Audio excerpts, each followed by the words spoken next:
Marcus Washington pulled his 5-year-old Honda Civic into the gleaming luxury motors dealership lot, parking between a Mercedes G-Wagon and a BMW X7. The contrast wasn't lost on him. His weathered sedan, with 120,000 miles on the odometer, looked painfully out of place among the sea of pristine luxury vehicles. But today wasn't about appearances.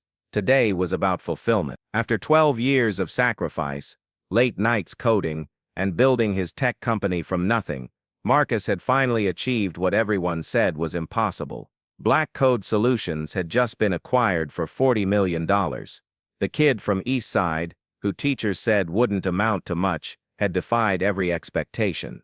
And today he was finally going to buy the car he'd dreamed about since he was 16, a midnight blue Aston Martin DB11. Marcus stepped out of his Honda wearing dark jeans, a simple black t-shirt, and his favorite worn sneakers. No designer labels, no flashy jewelry, just a man ready to fulfill a boyhood dream with the fruits of his labor. "You can do this," he whispered to himself, patting the check in his jacket pocket. After taking a deep breath, he walked toward the showroom's glass doors. Inside Luxury Motors, Richard Harrington paced nervously across the polished marble floor. As sales manager, he was feeling the pressure. The dealership was 3 cars short of their monthly quota, and the regional director was breathing down his neck. 2 days left in the month, Richard reminded his team during their morning huddle. "We need heavy hitters today. No time wasters. Focus on serious buyers only." The 6 salespeople nodded in unison. They understood what that meant. In the luxury car business, serious buyers had an unspoken definition: people who looked the part, people who wore the right clothes, carried the right accessories, and exuded the aura of wealth. Brad Miller, the dealership's top salesman 3 months running, straightened his Italian silk tie.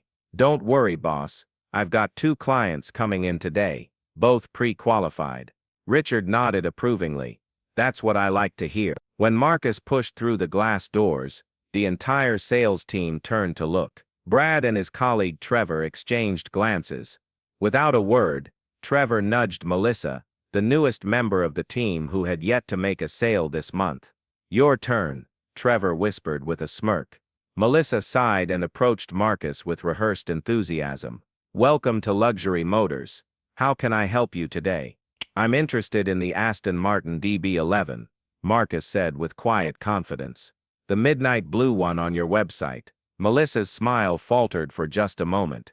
The DB11 was one of their most expensive models, starting at over $200,000. "That's quite a vehicle," she said, her tone shifting slightly. "Were you looking to test drive today, or just gather some information?" "Actually, I'm ready to purchase today," Marcus replied. "I've done my research. I know what I want." From across the showroom, Brad and Trevor snickered. Richard glanced over, saw Marcus in his casual attire, and frowned. "Well," Melissa continued, her voice tinged with doubt, "purchasing a vehicle like that requires financing approval, which can take some time. Would you like to see some of our more accessible options while we run a credit check?" Marcus felt his jaw tighten. He'd been here before. The subtle dismissal, the lowered expectations, the assumption that he couldn't possibly afford what he was asking for. "I won't need financing," he said calmly. "I'll be paying cash." Melissa laughed nervously. "Sir, this vehicle is over $200,000. Perhaps you don't." "I understand the price," Marcus interrupted. "Could I speak with your manager, please?" Melissa glanced toward Richard, who was already walking over, having overheard the conversation. "Is there a problem here?" Richard asked, his tone professional but cool. "No problem," Marcus replied. "I'm interested in purchasing the midnight blue Aston Martin DB11. Your salesperson seems reluctant to show it to me." Richard assessed Marcus quickly. The casual clothes, the lack of visible status symbols, and made a calculation. "Sir, our vehicles represent significant investments. We take our customers' time seriously, and we expect the same courtesy. The DB11 is our premium model, and I understand what it is," Marcus said, "and I'm prepared to purchase it today. Cash." Richard's laugh was short and dismissive. "Sir, that's a $200,000 automobile. I'm aware of the price tag," Marcus reached into his jacket and pulled out a certified check. Like I said, I'm prepared to buy it. Today, Richard barely glanced at the check. Anyone can print a fancy piece of paper.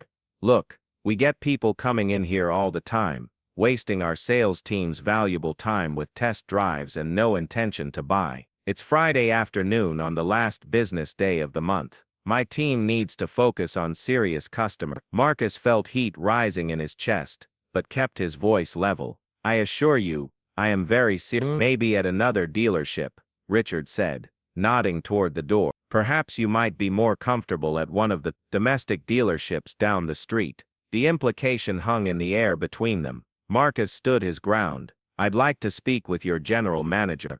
Richard's smile tightened. I'm the sales manager, and I make the decisions about who my team spends their time with. Now, I've asked you politely to leave. On what grounds? Marcus asked. We reserve the right to refuse service to anyone who we believe is not a genuine customer, Richard replied. Now please leave before this becomes more uncomfortable.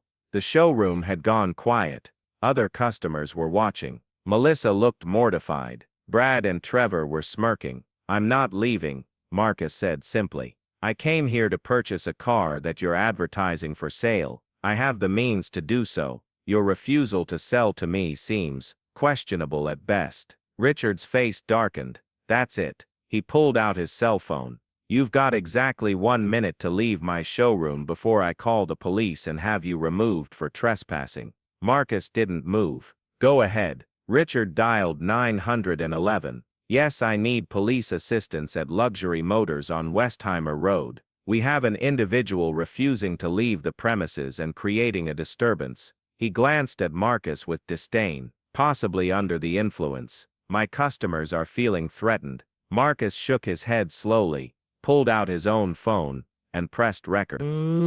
Just for the record, he said calmly. I have not raised my voice. I have not made any threatening moves. I simply came to purchase a car and am being refused service. And now the manager is making false claims to the police. Richard ended the call with a smug smile. The police will sort this out. Yes, Marcus agreed. They certainly will. 15 minutes later, 2 police cruisers pulled into the dealership lot. Officers Williams and Rodriguez entered the showroom, where Richard quickly approached them. Thank you for coming so quickly, officers, Richard said. This individual has been asked repeatedly to leave, and is refusing. He's disrupting our business. Officer Williams, a veteran cop with 20 years on the force, turned to Marcus. Sir, what's going on here today? I came to purchase a car, Marcus explained calmly. I have the means to do so. The manager refused to sell to me and asked me to leave without any legitimate reason. He's been belligerent, Richard cut in. My customers are uncomfortable. Officer Rodriguez looked around the showroom. The few customers present seemed more interested than alarmed. Sir, can I see some ID? Officer Williams asked Marcus. Marcus provided his driver's license. Officer Williams examined it, then handed it to Officer Rodriguez, who returned to their cruiser to run a standard check. Mr. Washington, Officer Williams said, while we sort this out, can you tell me your version of events? Marcus explained the situation concisely, mentioning that he had video of the interaction. Officer Rodriguez returned, his expression unreadable. He pulled Officer Williams aside for a brief conversation. Mr. Harrington, Officer Williams said, turning to Richard. Can we speak privately for a moment? Richard followed the officers to a corner of the showroom. The conversation was brief, but the change in Richard's demeanor was obvious. His face paled. He glanced repeatedly at Marcus. When they returned, Officer Williams addressed Marcus. Mr. Washington, you're free to go about your business. You have every right to be here if you're a potential customer. Richard cleared his throat uncomfortably. There's been a misunderstanding. Of course we'd be happy to show Mr. Washington any vehicle he's interested in. That won't be necessary, a new voice announced. All heads turned to see an older man in an immaculate suit walking across the showroom. His name tag identified him as James Mitchell, General Manager. Mr. Washington, James said, extending his hand. I apologize for the confusion. I just got off the phone with your bank. The check is of course legitimate. I'd be honored to personally assist you today. Richard's jaw dropped. Sir, I was just about to. Richard, my office. Now, James said without looking at him. Officers, thank you for your assistance. I assure you Luxury Motors values all our customers equally. As Richard slunk away, James turned his full attention to Marcus. Now, Mr. Washington, I believe you were interested in the DB11. I was, Marcus replied, but I've changed my mind. James looked genuinely disappointed. I understand. Again, I deeply apologize for the treatment you received. No need, Marcus said with a slight smile, but I would like to speak with you privately. In James' plush office, Marcus sat comfortably while the general manager prepared 2 cups of espresso. Mr. Washington, I can't express how embarrassed I am about what happened. This is not how we do business, isn't it? Marcus asked. Because it seemed pretty systematic to me. Your team literally pushed your lowest performing salesperson toward me the moment I walked in. James winced. Inexcusable. I assure you there will be consequences. I'm sure, Marcus said. Look, I came here today to spend money on a dream. Instead, I got a reminder of something I've experienced my entire life. Mr. Washington, let me finish, Marcus said firmly. What your sales manager didn't bother to find out before calling the police is that I'm Marcus Washington, founder and CEO of Black Code Solutions. James's eyes widened in recognition. The cybersecurity firm that just sold to Megatech? The same, Marcus confirmed. The officers recognized my name when they ran my ID. My company provides the security software for the entire Metro Police Department. James closed his eyes briefly. Mr. Washington, I don't know what to say. You don't need to say anything, Marcus replied. But you should know that I didn't come here today just to buy one car. He slid a folder across the desk. James opened it, his eyes growing wider as he read. This is a corporate account application. Marcus finished for him. Black Code is expanding. We need a fleet of executive vehicles for our leadership team. 20 cars. To start. My acquisition bonus would have covered the DB11 for myself, and the company would have financed the rest of the fleet through your dealership. James was speechless. But now Marcus continued. I'll be taking that business elsewhere. And one more thing. I'm on the board of the Urban Business Alliance. We represent over 300 Black-owned businesses in this city. I'll be sharing my experience here today at our next meeting. James looked physically ill. Mr. Washington, please. There must be something we can do. Actually, there is, Marcus said, leaning forward. I noticed your dealership has no diversity among your sales staff. Not one person of color on the floor. We've struggled with recruitment, James admitted weakly. I have a proposition for you, Marcus said. The Urban Business Alliance has a job training program. Young professionals with degrees in business, marketing, communications, all looking for opportunities. You want us to hire from your program. I want you to interview from our program, Marcus corrected. Hire based on merit. And I want Richard gone. Mr. Washington, Richard has been with us for 10 years. He's our top performer. Is that what you call performance? Marcus asked. Making assumptions about customers based on making false police reports, creating hostile environments, costing your dealership what would have been your biggest account of the year. James had no response. It's your decision, Marcus said, standing up. But know this, I'll be watching, and I'm not the only one. What happened today isn't just bad ethics, it's bad business. As Marcus walked out of the office, James called after him. What if we make this right? What would it take to earn your business back? Marcus paused in the doorway. Show me you're serious about change, then we can talk. 3 days later, Marcus sat in his office at Black Code Solutions, reviewing the final acquisition paperwork, when his assistant knocked on the door. Mr. Washington, there's a James Mitchell here to see you. From Luxury Motors. Marcus looked up, surprised. Send him in. James entered, looking considerably less confident than he had in his own office. Mr. Washington, thank you for seeing me. He placed a folder on Marcus's desk. I wanted to deliver this personally. Marcus opened the folder. Inside was a termination notice for Richard Harrington, a new corporate diversity policy, and interview schedules for 6 candidates from the Urban Business Alliance program. This is a start, Marcus acknowledged. There's more, James said. Our owner was appalled when I reported what happened. He wants to make amends personally. James handed Marcus a business card, with a handwritten note on the back. Mr. Washington, I've spent 30 years building this business on respect and integrity. What happened to you represents the worst of us, not the best. I hope you'll give us a chance to earn your trust. Call me directly. Harold Luxury. Marcus turned the card over in his hands thoughtfully. One last thing, James said, placing a set of keys on the desk. The midnight blue DB11 you were interested in. It's parked outside. Our owner would like you to have it, at no charge, as a personal apology. Marcus stared at the keys. You think a free car makes this right? No, sir, James replied. The car is just a gesture. The real work is changing our culture. We're serious about that, and we still hope you'll consider us for your corporate fleet needs. Marcus leaned back in his chair. The acquisition had made him a wealthy man. He had nothing left to prove to anyone. But this wasn't about him anymore. It was about the next person who walked into that dealership, looking like him. I'll think about it, he said finally. But I'll need to see sustained change, not just promises. Understood, James replied, heading toward the door. He paused before leaving. Mr. Washington, can I ask you something? That day, when Richard was being so disrespectful, when he called the police, how did you stay so calm? Marcus smiled slightly.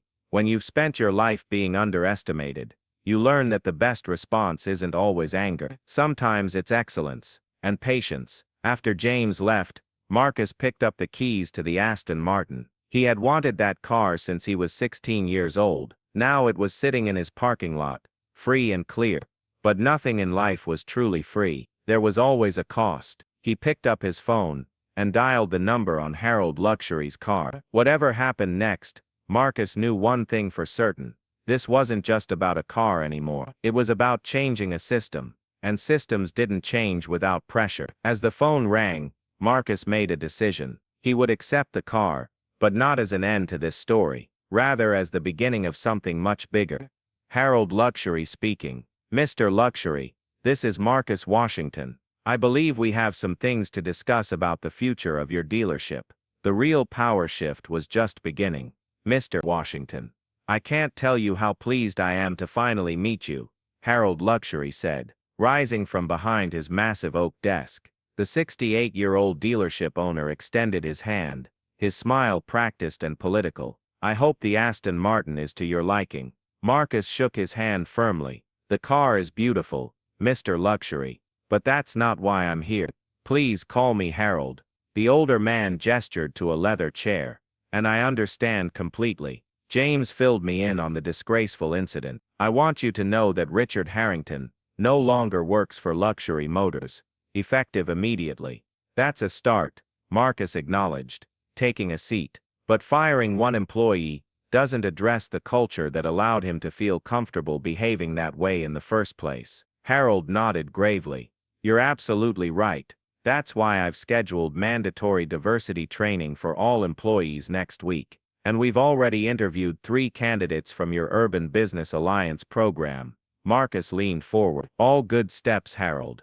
But I think we both know it's going to take more than a training session to transform your business. What exactly are you proposing? Harold asked, his friendly demeanor showing the first hint of wariness. Marcus reached into his briefcase and pulled out a file. I've prepared a comprehensive proposal. Black Code Solutions is still interested in establishing that corporate fleet account, 20 vehicles to start, with an option for 10 more next quarter. As we expand, Harold's eyes lit up. That would be our largest corporate account by far. Yes, Marcus agreed. But there are conditions. He slid the proposal across the desk. Harold put on his reading glasses and began to review the document, his expression changing from interest to concern. This is quite extensive, he said finally. It's what meaningful change looks like, Marcus replied. 50% of all new sales hires to come from minority candidates for the next 2 years.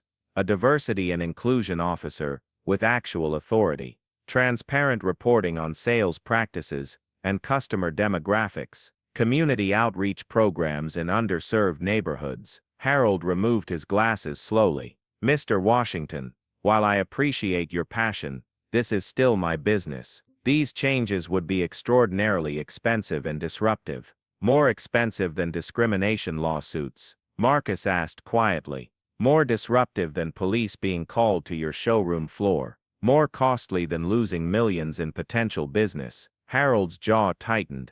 Are you threatening me, Mr. Washington?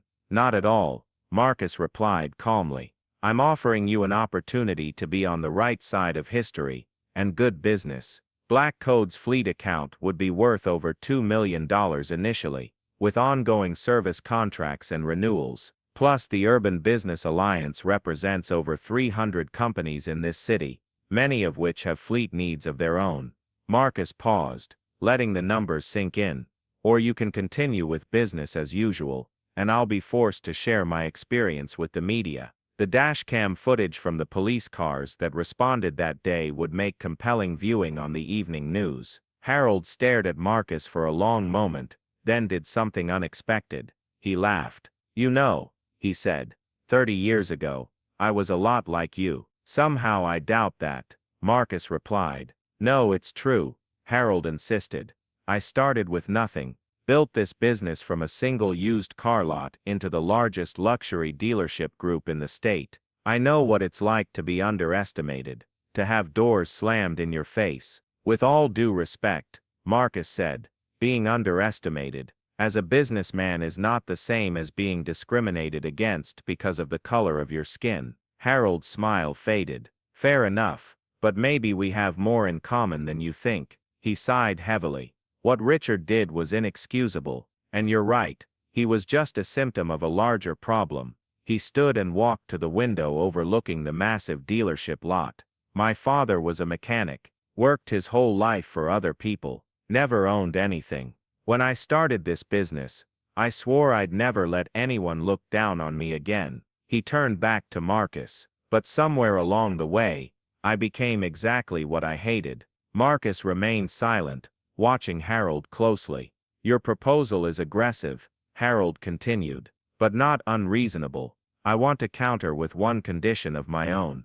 I'm listening, Marcus said. I want you on my board, Harold stated. As our first outside director, you'll have oversight of the diversity initiatives, a real voice in how this company is run. Marcus hadn't expected this. Why would you want that? Because I'm 70 next year, Harold said bluntly. I've built something here, and I want it to last. But I'm smart enough to know the world is changing.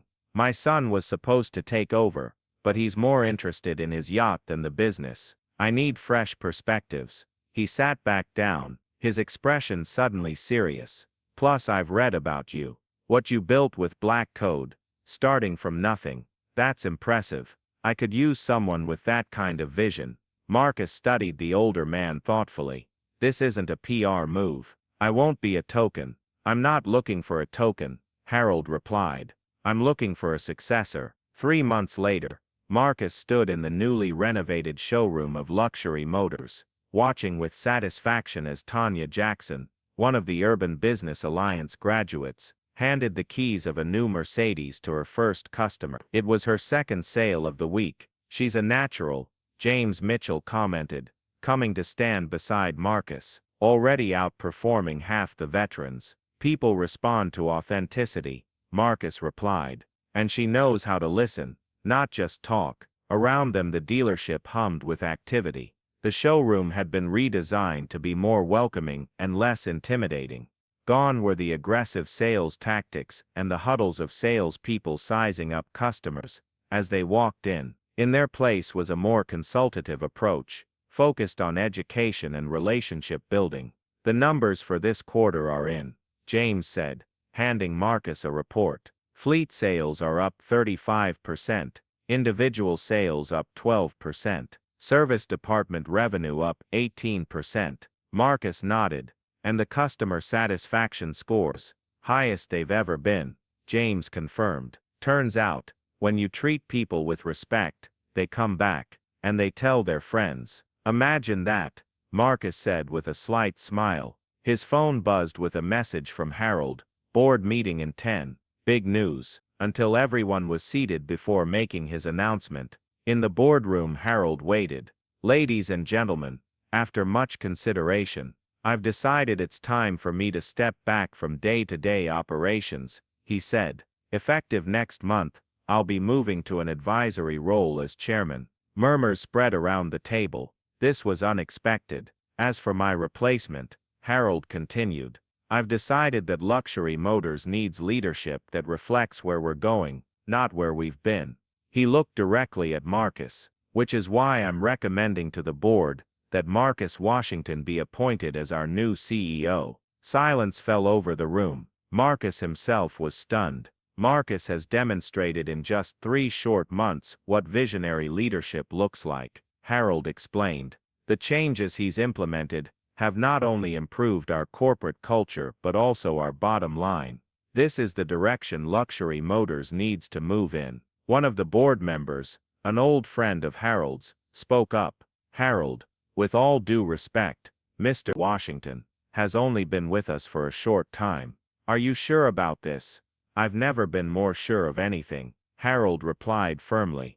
Marcus brings expertise in technology that will be crucial as the automotive industry evolves. He has connections to communities we've historically underserved. And most importantly, he has integrity. He turned to Marcus. What do you say? Will you lead luxury motors into the future? Marcus was speechless. When he'd walked into the dealership that day 3 months ago, he never imagined it would lead to this. He thought of all the times he'd been underestimated, dismissed, overlooked. Now he was being offered the keys to the kingdom. I appreciate the offer, Marcus said carefully, but I need to understand why. The real reason, Harold nodded, as if he'd been expecting this question. Follow me, he said, standing up. There's something I need to show you. Harold led Marcus to his private office and closed the door. From a safe behind his desk, he removed an old photograph and handed it to Marcus. The yellowed image showed a young black man in a mechanic's uniform standing proudly next to a vintage car. That was my father, Harold said quietly. Harold Lucian Washington. He changed our last name to Luxuries when he realized no one would give a black man a loan to start a car dealership in 1965. Marcus stared at the photograph, then at Harold, seeing the family resemblance for the first time. Yes, Harold confirmed. I've been passing as white my entire professional life. My father advised me to do it. Said it was the only way I'd succeed in this business. He took the photo back, looking at it with a mixture of pride and regret.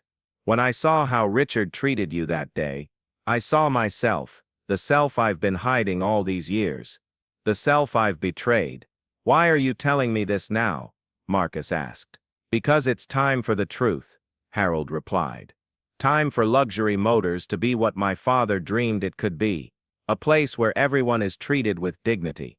I can't undo the choices I've made, but I can make sure the future is different. Marcus was still processing this revelation when Harold added, I never had children of my own. Thomas is actually my late wife's son from her first marriage. He has no interest in this business.